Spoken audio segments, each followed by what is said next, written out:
Guys, happy Halloween ulit guys. Yan, may mga props sila dyan. Ang gaganda tingnan. Tapos ito, napaka-green. May bulaklak. Oh, may props naman din si Inday.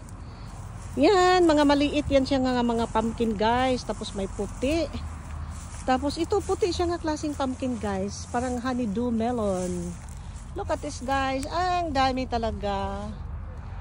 Please do not climb on the props again. So, props lang po yan. Trick or treat.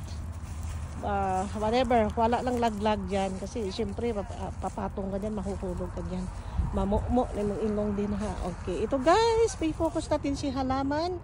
Napakaganda po niya guys. Tapos may nga bubuyo, kumusta po kayo dyan? Nakadami na po ba kayong honey dyan? O to, dami guys. Tapos ang dami, ang gaganda talaga nila guys, napaligiran ng mga sunflower. Ang ganda ng view guys, amazing.